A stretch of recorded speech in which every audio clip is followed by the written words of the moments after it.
Ini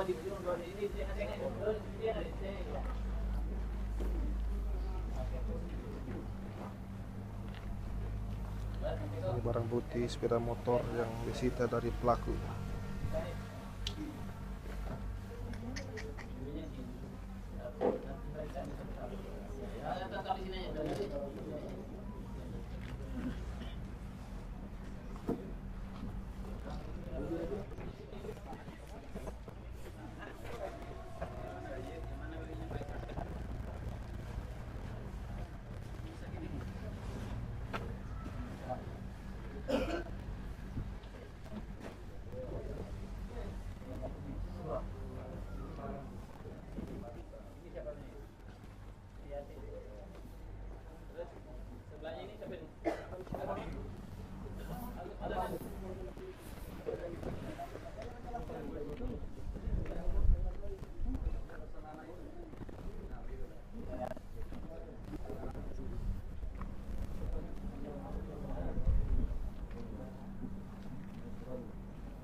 Kita langsung aja ya.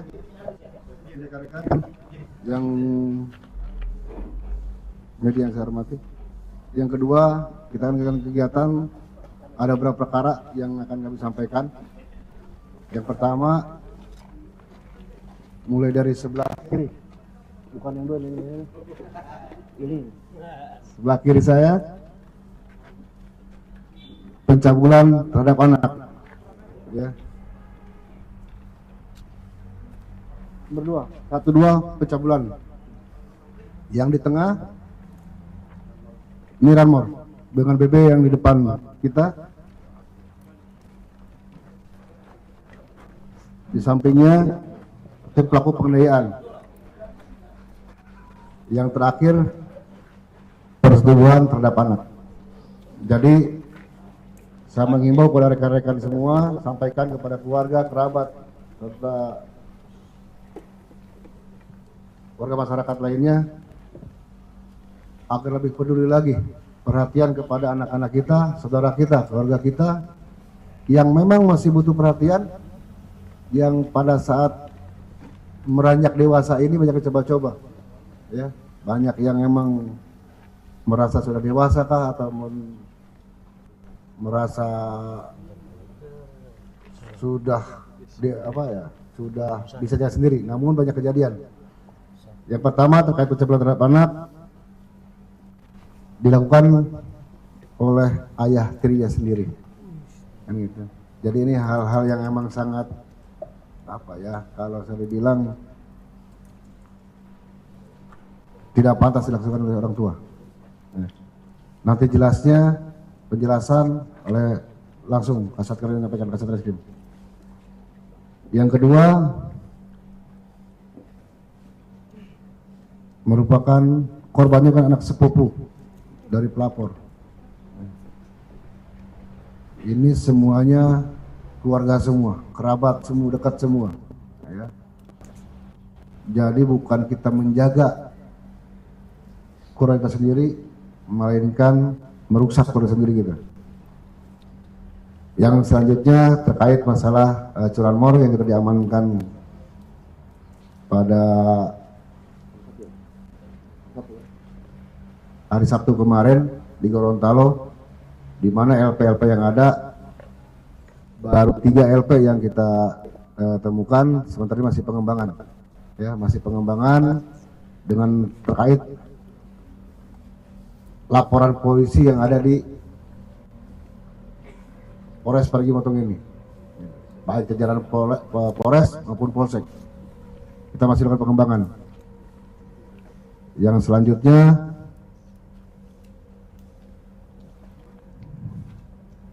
penganiayaan terhadap anak, ibu dan anak, ini ibu kandung terhadap anaknya nih, penganiayaan. Ini gimana, saya belum paham seperti apa imannya ibu kandung terhadap anak.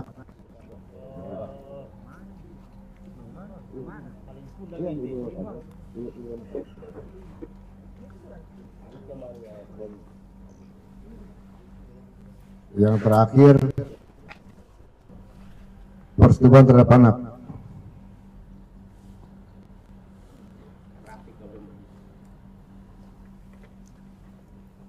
Pelaku umur 42 tahun, merupakan teman dari nenek anaknya korban. Jadi masih lingkungan terdekat semua ini pelaku-pelakunya. Kita sudah memberikan arahan kepada Kabinat Dimas untuk melakukan sosialisasi terhadap baik kekerasan terhadap anak ataupun anak berhadapan hukum. Terutama yang paling marak di wilayah Parigotong ini, anak sebagai korban. Pencabulan, persetubuhan, dari mulai saya lihat dari media sosial banyak sekali tentang anak. Kita mengingatkan ke orang tua, rupanya pelakunya pihak keluarga terdekat sendiri. Ya. Jadi nanti silakan rekan-rekan media jika ada pertanyaan, ada yang harus pertanyakan terkait kronologis dan sebagainya, saya sampaikan ke Sekretariat Reskrim menyampaikan. Terima kasih.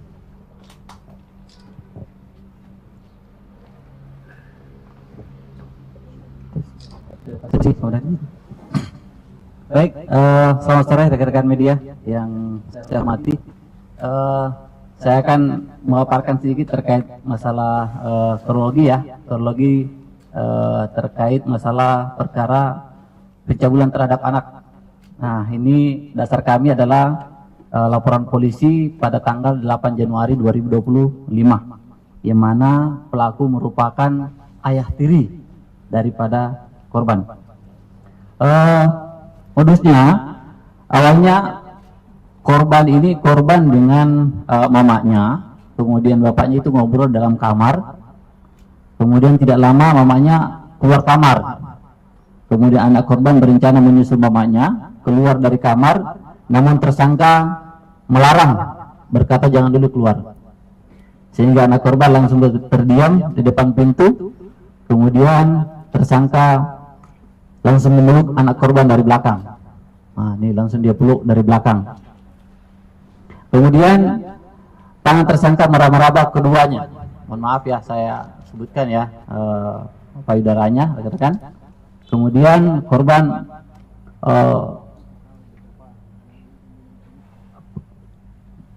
payudara anak korban dari luar baju korban. Setelah itu tersangka melepaskan tangannya sehingga anak korban mencari mamanya.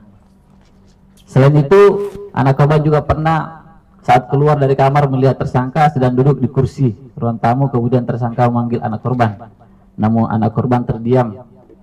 Tidak kemudian tersangka menghampiri anak korban sehingga menarik pergelangan tangan sebelah kiri anak korban dan membawa anak korban ke kursi kayu dan di dalam ruang tamu dengan posisi tersangka berada di belakang anak korban. Kemudian tersangka memasukkan tangan kanannya ke dalam celana korban dan memegang kemaluan korban, lalu menggosok-gosok. Nah, itu rekan-rekannya terkait masalah ininya, kronologinya. Kemudian ini di posisi nomor 3 kemudian barang bukti yang sudah kami amankan, yaitu satu lembar baju crop lengan pendek berwarna biru bulan, kemudian celana pendek warna hitam bermotif kupu-kupu, satu lembar celana dalam berwarna krem, kemudian bra merek Golden Nike Sport berwarna coklat muda. Kemudian pasal yang kami sangkakan yaitu pasal 76E junto pasal 82 ayat 1 Undang-Undang 17 tahun 2016 tentang penetapan peraturan pemerintah pengganti Undang-Undang nomor 1 tahun 2016 tentang perubahan kedua atas Undang-Undang nomor 23 tahun 2022 tentang perlindungan anak. Ancaman hukumannya paling singkat 5 tahun dan paling lama 15 tahun dengan denda 5 miliar rupiah. Itu untuk yang pertama, Bapak Bapak Ibu sekalian. Mohon maaf untuk inisialnya IM untuk yang paling ujung. Umur 40 tahun. Kemudian untuk TKP-nya itu di Desa Martasari, Parigi, Kecamatan Parigi, Kabupaten Parigi Motong. Kemudian usia korban ini 12 tahun.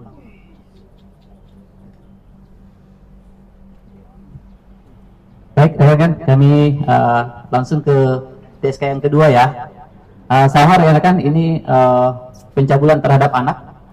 Kemudian dasar kami yaitu laporan polisi yang terbit pada tanggal 18 Februari 2025. Kemudian kami tindak lanjuti langsung melakukan mengeluarkan surat perintah penyelidikan pada tanggal 18 juga. Kemudian tanggal 21 kita sudah kirimkan surat perintah penyidikannya. Kemudian pelaku berinisial YZ, 20 tahun, laki-laki, tempat kejadiannya di Desa Tororanga, Sinu, Kabupaten Parigi Motong. Tororanga, sorry, mohon maaf ya. Tororanga, Kecamatan Sinu, Kabupaten Parigi Motong. Ini perannya beliau tersangka membuka paksa pakaian anak korban. Ini hubungan tersangka adalah merupakan anak dari suhu terlapor, berarti keponakan ya. Keponakannya ini. Itu tersangka membuka paksa pakaian anak korban, kemudian meraba kedua, mohon maaf saya sebutkan payudara anak korban, kemudian mencium bibir serta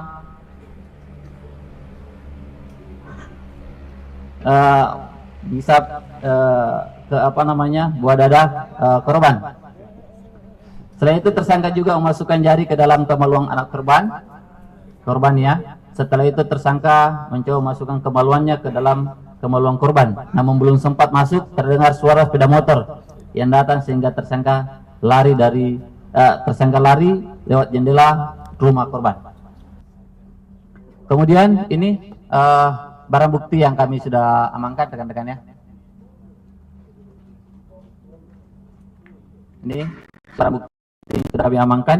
Yang pertama, 1 lembar baju tanpa lengan warna krim bergambar, kemudian 1 lembar celana panjang olahraga sekolah SMA Negeri 1 Ampi Babo warna hitam list abu-abu, kemudian celana pendek short berwarna hitam, kemudian 1 buah pisau dapur stainless tanpa genggam kayu, kemudian 1 lembar baju kaos lengan pendek warna hitam, kemudian 1 lembar celana pendek warna abu-abu, 1 lembar celana dalam warna abu-abu, kemudian 1 lembar bermotif garis-garis biru warna kuning.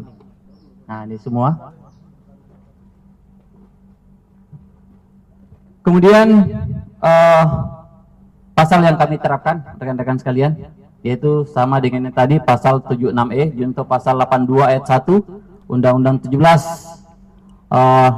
tahun 2016 tentang penetapan peraturan pemerintah pengganti Undang-Undang Nomor 1 2016, perubahan kedua atas Undang-Undang 23 tahun 2002 tentang perlindungan anak, dengan ancaman penjara paling singkat 5 tahun dan paling lama 15 tahun, denda paling banyak 5 miliar. Kemudian usia korban ini 15 tahun. 15 tahun. Oke, kami lanjut di yang berikut. Kemudian yang berikut rekan-rekan sekalian, ini adalah pelaku curanmor yang berkeliaran di wilayah kita, di wilayah Parigi Motong. Ini korban untuk saat ini ada 3 LP rekan-rekan. Ada 2 LP, ada 2 yang belum sempat diterbitkan LP-nya. Semua TKP ini adalah TKP di Motong, di utara sana. Ya, ini terjadi pada tanggal 23 Mei sekitar jam 5 sore Ini yang TKP terakhir di desa Motong Tengah, Kecamatan Motong, Kabupaten Parigi Motong, yang terjadi pada tanggal 8 Juni sekitar, ada juga yang sekitar jam 1.30. Ini ada tiga TKP ini, sama juga di Motong semua. Kemudian korbannya ada 3 atas nama Rizky, Freddy dengan Tanggo tempat. Kemudian nama pelaku inisial IL. Ini warga tempat tanggal lahirnya Gorontalo. Kemudian untuk saat ini bertempat tinggal di kota Gorontalo.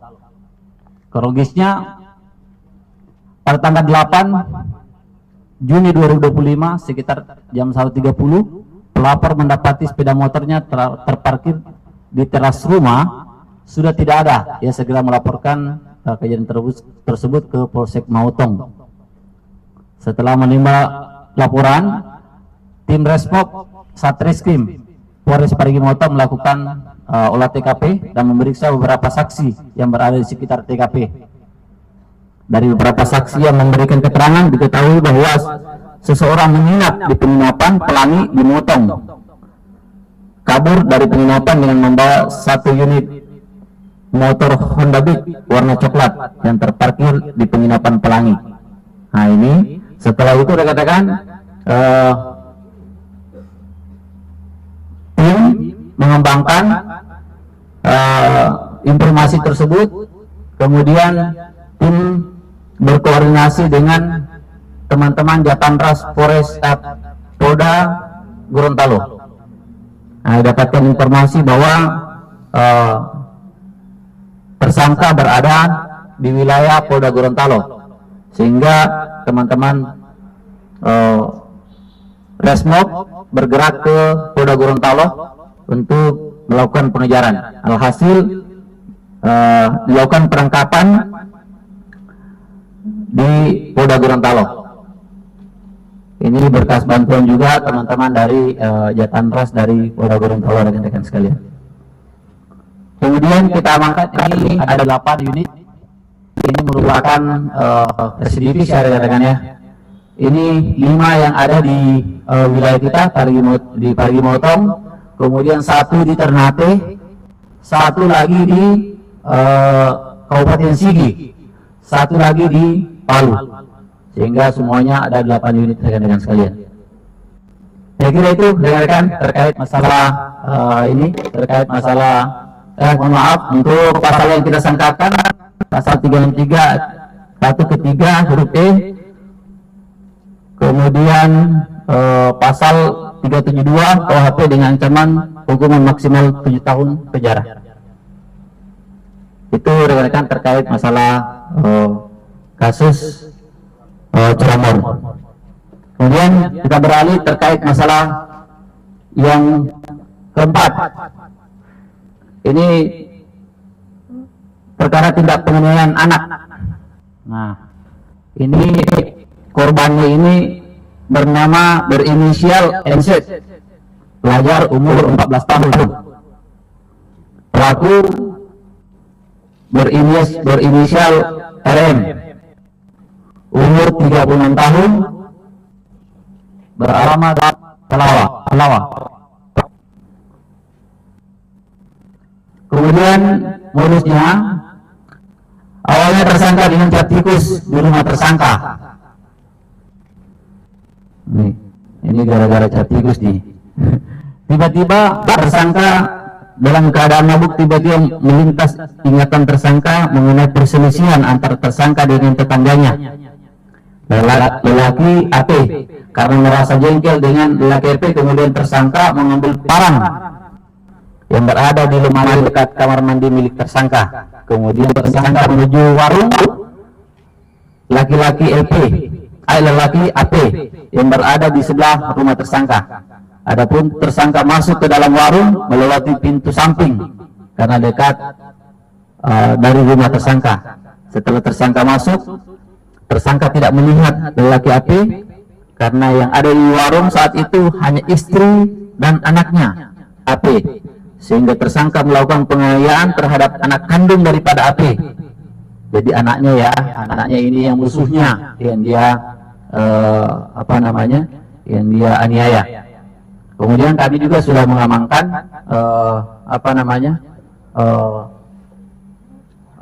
barang buktinya, yaitu sebilah parang. Kemudian pasal yang kita sangkakan pasal 76 junto pasal 80 ayat 1 Undang-Undang nomor 35 tahun 2014 tentang perubahan Undang-Undang nomor 23 tahun 2002 tentang perlindungan anak. Kemudian dengan ancaman penjara paling lama 3 tahun, paling lama 6 tahun dengan denda 72 juta. Ini yang keempat. Ya, kemudian yang kelima, rekan-rekan sekalian, terkait persetubuhan terhadap anak. Ini dasar kami melakukan penyidikan, yaitu laporan polisi pada tanggal 2 Oktober 2024. Nah, ini pertama kali kejadian pada tahun 2023 sampai dengan 22 September 2024. Ini nama korbannya ini inisialnya Aset, umur 7 tahun. Nah, ini umur 7 tahun. Kemudian pelaku berinisial AG. AG ini tinggal juga di Torwe. Kemudian umur 42 tahun. Ini TKP-nya di Desa Torwe, Kecamatan Torwe, Parigi Motong. Yaitu kemudian perannya, tersangka membaringkan anak korban di tempat tidur. Setelah itu tersangka membuka celana korban hingga sebatas lutut, dan tersangka membuka celananya sehingga tersangka mengangkat kedua kaki anak korban dan menjilat kemaluan serta anak. Ini dilakukan ya, rekan-rekan. Kemudian korban menangis merasa kesakitan. Kemudian tersangka menutup mulut anak korban sambil mengatakan jangan bilang orang, sambil matanya melotot, sehingga korban merasa takut. Ini perbuatannya berulang karena perbuatannya ini dari tahun 2023 hingga 2024. Ini hubungan korban ini, tersangka merupakan teman nenek korban dan sempat tinggal di bekas kos nenek korban di Sausu. Kemudian pasal yang kita sangkakan, rekan-rekan sekalian, ini mohon maaf, ini sudah kami barang buktinya, 1 lembar baju kaos oblong lengan pendek warna hitam, ini ya, ini bermotif kelinci. Kemudian 1 lembar celana dalam, celana panjang bermotif zigzag berwarna putih dan hitam. Kemudian pasal yang kita sangkakan pasal 76 untuk pasal 81 ayat 1 Undang-Undang nomor 17 tahun 2015 tentang Penetapan Pemerintah Pengganti nomor 1 tahun 2015 tentang perubahan kedua Undang-Undang nomor 23 tahun 2022 tentang perlindungan anak. Kemudian ancaman paling singkat 5 tahun dan paling lama 15 tahun dengan denda 5 miliar rupiah. Sehingga itu rekan-rekan sekalian terkait kronologi dari peran masing-masing tersangka. Terima kasih.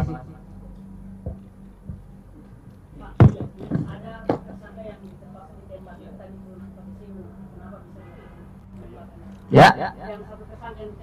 Oh, yang ini yang pelaku dari ini ya, pelaku curanmor. Hari ini merupakan residivis. Kemudian pada saat di teman-teman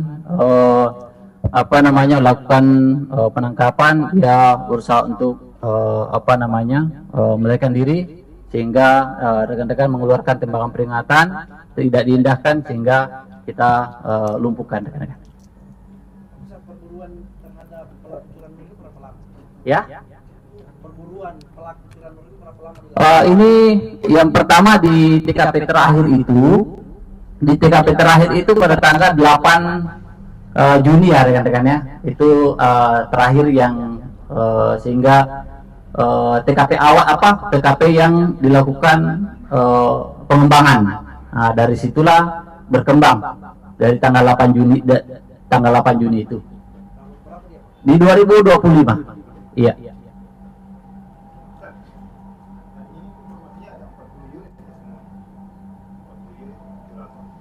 Untuk saat ini baru kami amankan 8 ya. Ini masih terus kami kembangkan. Itu belum tahu kebenarannya itu dari 40 karena saya juga belum dapat info terkait masalah 40 itu. Tetapi kami akan terus melakukan pengembangan terkait LP-LP yang ada di atau curanmor-curanmor yang ada di wilayah Parigi Motong. Ya.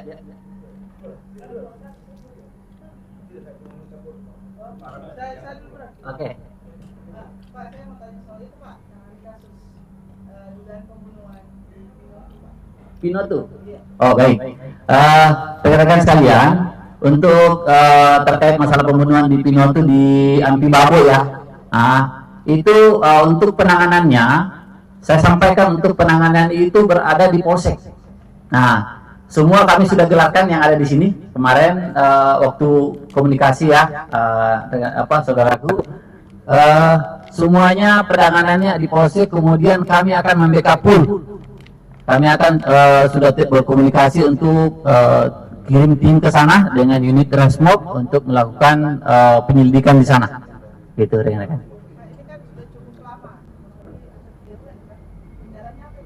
Sekitar 2 bulanan, kurang lebih dan 2 bulan. Ini kesulitan mungkin dari teman-teman dari Polsek ya infonya, karena pada saat di TKP itu kan di laut ya, di laut, kemudian jaraknya itu dia samar-samar melihat orang apakah yang betul-betul itu berdasarkan infonya ada suara tebasan. Tapi itu tidak bisa saksi itu tidak bisa memastikan karena cuma dengar aja. Jadi sehingga itu teman-teman Polsek mungkin keusahanya di situ untuk mencari. Tapi insya Allah kami akan berupaya untuk mengungkap pelakunya. Terima kasih.